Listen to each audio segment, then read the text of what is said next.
మనం పడతా ఉన్న బాధలు, మనం పడతా ఉన్న సమస్యలు ఏ రకంగా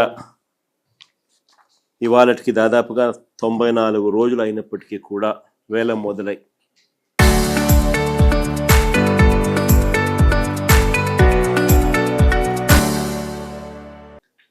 ఇవాళటికి కూడా కేవలం 20% కూడా కొనుగోలు చేయని పరిస్థితులు రాష్ట్రంలో కనిపిస్తూ ఉన్న నేపథ్యంలో మామూలుగా 100 రోజుల్లోనే ప్రక్రియ పూర్తి కావాల్సిన చోట అలాంటిది 94 రోజులు దాటినా కూడా ఇంతవరకు కేవలం 38 మిలియన్ కిలోలు మాత్రమే కొనుగోలు చేసి, అంటే దాదాపుగా పంటేమో పండిందేమో 232 మిలియన్ కిలోలు, కొనుగోలు చేసిందేమో 38 మిలియన్ కిలోలు, అంటే కేవలం 16.5% పండిన పంటలో మాత్రమే కొనుగోలు చేసిన పరిస్థితులు. ఇలాంటి పరిస్థితుల్లో నిజంగా 100 రోజుల్లో ప్రక్రియనే పూర్తి కావాల్సిన చోట 94 రోజులైనా కూడా కేవలం ఇంత తక్కువ పర్సంటేజ్ మాత్రమే కొనుగోలు చేసిన నేపథ్యంలో ఏ రకంగా రైతు బతకగలుగుతాడు? ఇంకా ఎన్ని రోజులు ఇది ప్రక్రియ సాగుతుంది? దాని అర్థం ఏమిటి అని అంటే మళ్ళా కర్ణాటకలో మళ్ళా సుబాడన చెప్పినట్టు సెప్టెంబర్లో మళ్ళీ అక్కడ స్టార్ట్ అయినప్పుడు మళ్ళా సగం మంది ట్రేడర్లు న్యాచురల్గా అటువైపునకి మళ్ళీపోయే పరిస్థితి న్యాచురల్గా వస్తుంది. కాబట్టి అంతంత ఫుల్ స్టాప్ పెట్టే కార్యక్రమమే జరుగుతుంది. సో మన దగ్గర ఇంకా పంట కొనుగోలు చేసే కార్యక్రమం కూడా జరగని పరిస్థితి ఉంటుందన్న భయాందోళన మధ్య ఈరోజు మన గోడు వెలిపించుకుంటా ఉన్నాం. నిజంగా చంద్రబాబు నాయుడు గారు రివ్యూ మీటింగ్లు పెట్టి 200 ధర తగ్గకూడదు అని చెప్పి ఆయన చెప్తే, ఆయన చెప్పిన మరుసటి రోజే పొదిల్లో 179, టంగుటూరులో 184, కనిగిరిలో 184, కందుకూరులో 186, జంగారెడ్డిగూడెంలో 170, గోపాలపురంలో 170 ఈ రేట్లకు తగ్గిపోయి కొనుగోలు చేస్తూ ఉన్నారు అని అంటే సిండికేట్కి ఏ రకమైన బలం ఉంది అన్నదానికి నిదర్శనం ఇది. నిజంగా మొట్టమొదటిసారిగా అసలు టొబాకో బోర్డు ఎందుకు పెట్టినారు? టొబాకో బోర్డులో రైతులకు మంచి జరగాలి అనే ఉద్దేశంతో వ్యాపారులను ఒక ప్లాట్ఫామ్ ఎందుకు తీసుకొచ్చి ఆ ప్లాట్ఫామ్లో వివిధ రకాల వ్యాపారాలు పార్టిసిపేట్ చేస్తే ఆ వ్యాపారులు పార్టిసిపేట్ చేసిన నేపథ్యంలో కాంపిటీషన్ క్రియేట్ అవుతుందని, తద్వారా రైతులకు మేలు జరుగుతుందనే ఉద్దేశంతో టొబాకో బోర్డు అనేది క్రియేషన్ అనేది జరిగింది. కానీ చంద్రబాబు నాయుడు గారి ప్రభుత్వ పుణ్యాన ఏ రకంగా పరిస్థితి మారిపోయిందని అంటే, చంద్రబాబు నాయుడు గారు అధికారంలోకి వస్తూనే ఈ సిండికేట్కి అందరికీ కూడా కొమ్ములు వస్తాయి. సిండికేట్ మొత్తం ఏకమయ్యి చంద్రబాబు నాయుడు చెప్పేది మాత్రం చెప్తా ఉంటాడు, మనం చేసేది మనం చేస్తూ ఉంటాం అనే ధైర్యము ఈ పంటే కాదు, ఆక్వా పంటకైనా అంతే, ఈ పంటకైనా అంతే, ఏ పంట అయినా అంతే. దళారీల వ్యవస్థనే నడుస్తూ ఉంది. వెంటనే ధరలు పతనమైపోయి చివరికి ఈ రకమైన దారుణమైన రేట్లకు పడిపోయిన పరిస్థితులు కనిపిస్తూ ఉన్నాయి. చివరికి ఇంకా రైతులు ఇంకా ఏదో ఒక రేటు కొనుక్కున్నాయా నాయన, మేము మమ్మల్ని బతికించండి స్వామి అనే పరిస్థితిలోకి రైతులు తెగ అమ్ముకునే పరిస్థితిలోకి వ్యవసాయం అంతా కూడా దిగజారిపోతా ఉన్న పరిస్థితులే కనిపిస్తూ ఉంది. ఇటువంటి పరిస్థితి రాకూడదు అనే ఉద్దేశంతోనే, ఇటువంటి పరిస్థితి ఉంది అనే ఉద్దేశంతోనే గతంలో మనం వచ్చినప్పుడు మార్క్ఫెడ్ను కూడా కాంపిటీషన్ మొట్టమొదటిసారిగా రాష్ట్రంలో ఎప్పుడు జరగని విధంగా మార్క్ఫెడ్ను ప్లాట్ఫామ్ మీదకి దింపినాం.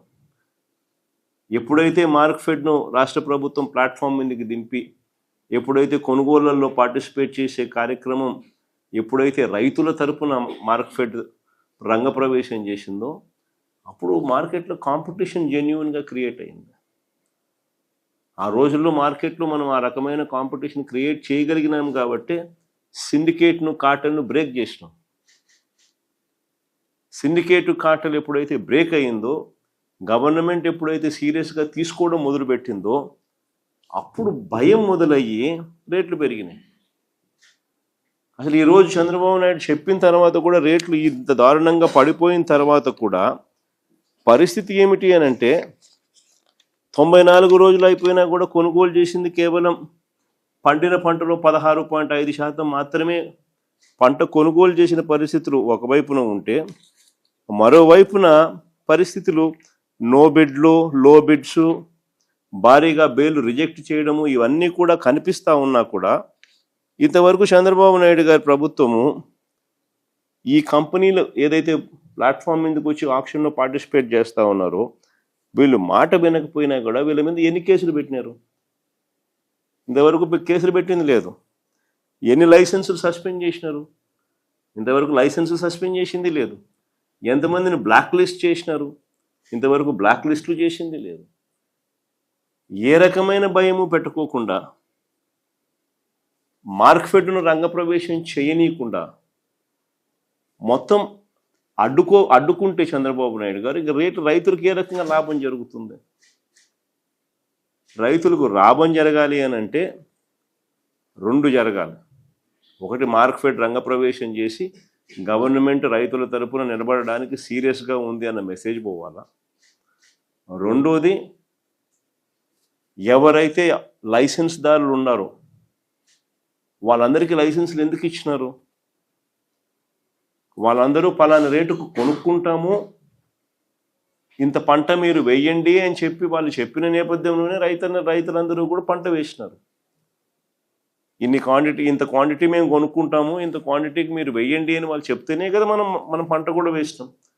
మరి వాళ్ళు చెప్పిన ఆ క్వాంటిటీ కొనుగోలు చేస్తామని చెప్పి అష్యూరెన్స్ ఇచ్చిన క్వాంటిటీ కూడా మనకు రైతులకు నష్టపోకుండా లాభం వచ్చే రేటుకు వాళ్ళు కొనుగోలు చేయాలి కదా. అది వాళ్ళ నైతిక బాధ్యత కదా. ఆ బాధ్యతను వాళ్ళు విస్మరించినప్పుడు ప్రభుత్వం చూస్తూ ఊరుకోదు. ఈ రకంగా సిండికేట్ ఫామ్ అయితే ప్రభుత్వం ఒప్పుకోదు, ఈ రకంగా సిండికేట్ ఫామ్ అయితే ప్రభుత్వం చూస్తూ ఊరుకోదు అన్న సంకేతం ఎప్పుడైతే ఇవ్వగలుగుతామో అప్పుడే ఇది బ్రేక్ అవుతుంది. అప్పుడే ఈ సిండికేట్ వ్యవస్థ అన్నది బ్రేక్ అవుతుంది. అప్పుడే రైతులకు అన్నది న్యాయం జరుగుతుంది. చంద్రబాబు నాయుడు గారి ఆధ్వర్యంలో ప్రభుత్వం నడుస్తూ ఉన్నప్పుడు ఎప్పుడు జరగదు. 5 సంవత్సరాలు వరుసగా పక్కన తెలంగాణకు 100 మీటర్ల దూరంలో మన ఆంధ్ర ఉంది. పక్కన తెలంగాణలో ఆయిల్ ఎక్స్ట్రాక్షన్ రేట్ 18.9% ఉంటే ఆంధ్రాలో ఆయిల్ ఎక్స్ట్రాక్షన్ శాతము 14% చిల్లర పెడతారు. క్లియర్ కట్గా 100 మీటర్లు అవుతున్న ఒక ఫ్యాక్టరీలో ఆ మేరకు ఆయిల్ ఎక్స్ట్రాక్షన్ రేటు బెటర్గా పెట్టి రైతులకు బెటర్ రేట్ అక్కడ వస్తూ ఉన్నా, ఆంధ్రాలో 5 సంవత్సరాలు చంద్రబాబు నాయుడు హయాంలో ఆయిల్ ఎక్స్ట్రాక్షన్ పర్సంటేజ్ తగ్గించి రైతులు నష్టపోయేలా చేసినాడు. పట్టించుకునే నాతులు లేడు. తెలిసినా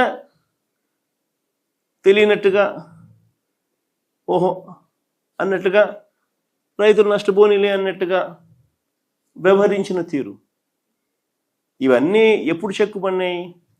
రైతులు ఎప్పుడు నష్టపోకూడదు, రైతు చల్లగా ఉంటేనే రాష్ట్రం బాగుపడుతుంది, రాష్ట్రం బాగుండాలి అని అంటే రైతు ముఖంలో చిరునవ్వు ఉంటేనే రాష్ట్రం బాగుంటుంది అని చెప్పి ఒక రైతు పక్షపాత ప్రభుత్వంగా మనం వచ్చినప్పుడు మాత్రమే ఈ మార్పులు జరిగినాయి.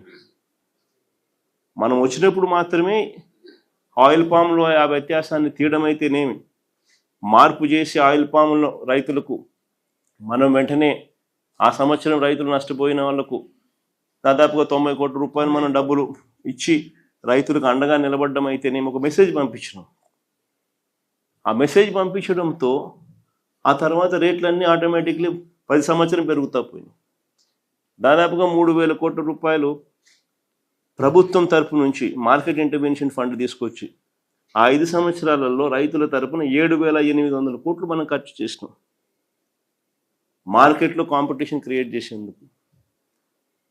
ప్రతి ఆర్బీకేను ఒక కేంద్రంగా ప్రకటించి ప్రతి జిల్లాలోనూ జాయింట్ కలెక్టర్ను, జేసీని మార్క్ఫెడ్ జాయింట్ ఎండీగా ప్రకటించి ప్రతి ఆర్బీకేలోనూ ఏకంగా ఎంఎస్పి మినిమం రేట్లు, గిట్టుబాటు రేట్లు ఇవి ఈ పంటలకని చెప్పి ఏకంగా ఒక బోర్డు పెట్టి ఆ బోర్డులో మినిమం రేట్లు ఇంత అని చెప్పి రాసి ఆ రేట్ల కన్నా తక్కువ రేట్లకి ఏదైనా పడిపోతే వెంటనే ఆర్బీకే పరిధిలో ఉన్న ఆర్బీకే అసిస్టెంట్, అగ్రికల్చరల్ గ్రాడ్యుయేట్ వెంటనే తను అలర్ట్ సిగ్నల్ ఇచ్చేట్టుగా ఆ అలర్ట్ సిగ్నల్ సీఎం యాప్ని continuous monitoring of agricultural price and procurement అని చెప్పి ఒక సీఎం యాప్ని యాక్టివేట్ చేసి జాయింట్ చేసిన దాంట్లోకి మార్కెట్ జాయింట్ ఎండీగా చేసి వాళ్ళను కూడా దాంట్లో భాగస్వామిని చేసి ఆ ఆర్బీకే పరిధిలోనే ఎప్పుడైతే పంట పడిపోతే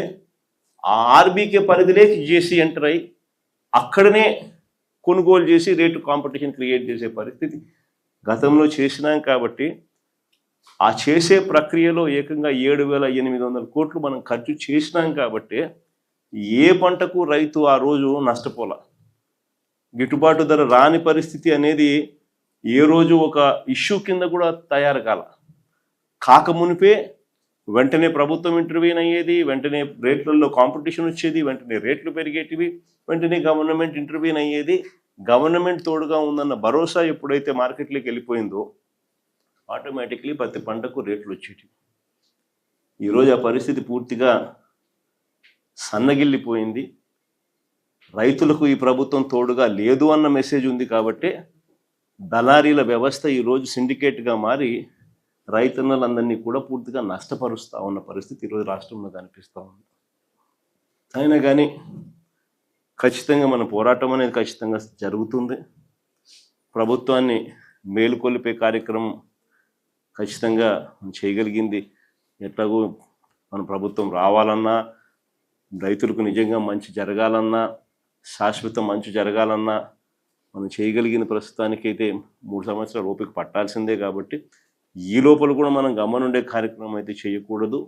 ఖచ్చితంగా రైతుల తరపున ఈ ప్రభుత్వం మీద ప్రెషర్ క్రియేట్ చేసే కార్యక్రమం అయితే చేయాలి. ఇందులో భాగంగా నేను కూడా ఖచ్చితంగా నెక్స్ట్ వీకో ఈ నెక్స్ట్ 10 days 10 daysలోనే నేను కూడా ఏదో ఒక ప్రాంతంలో నేను కూడా నా పర్యటన పెట్టుకునే కార్యక్రమం కూడా చేసుకొని ఇది ఈ మాదిరిగా ఇంక ప్రెషర్ పెట్టే కార్యక్రమం బిల్డ్ చేస్తూ పోవాల్సిందే. మన ఆక్వా కూడా అదే పరిస్థితిలో వాళ్ళు కూడా వెలుబెల్లాడిపోతూ ఉన్న పరిస్థితిలో అక్కడ వాళ్లకు భరోసా ఇచ్చే కార్యక్రమమే చేసినాం.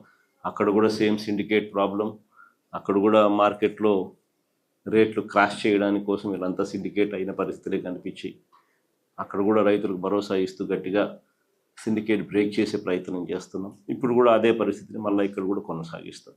అన్ని రకాలుగా రైతులకు తోడుగా ఉండే కార్యక్రమం వైఎస్ఆర్ కాంగ్రెస్ పార్టీ తరఫున ప్రతి జిల్లా కేంద్రంలోనూ ఎక్కడెక్కడైతే ఏ జిల్లాలలో రైతులు ఇబ్బందులు పడుతూ ఉన్నారో ఆ ప్రతి జిల్లాలోనూ వైఎస్ఆర్ కాంగ్రెస్ పార్టీ ఆ పర్టికులర్ రైతుల సమస్యల మీద రైతులకు అండగా ఉండే కార్యక్రమం ఖచ్చితంగా అడుగులు వేస్తూ పోతుంది. మొత్తం పొగాకు రైతులందరికీ కూడా జరుగుతూ ఉన్న పరిస్థితులు ఏ మాదిరిగా ఉందన్న మెసేజ్ రాష్ట్ర వ్యాప్తంగా కూడా పంపించే కార్యక్రమం కూడా చేసే ప్రయత్నంలో భాగంగా అక్కడ చేస్తాం.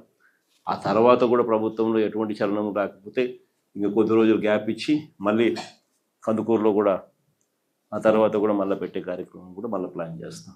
అంటే ఖచ్చితంగా ఈ ప్రభుత్వం నిద్ర నటిస్తూ ఉన్న ప్రభుత్వం కాబట్టి ఖచ్చితంగా నిద్రపోయే వాళ్ళని లేపొచ్చు, కానీ నిద్ర నటిస్తూ ఉన్నప్పుడు లేపడం కష్టం.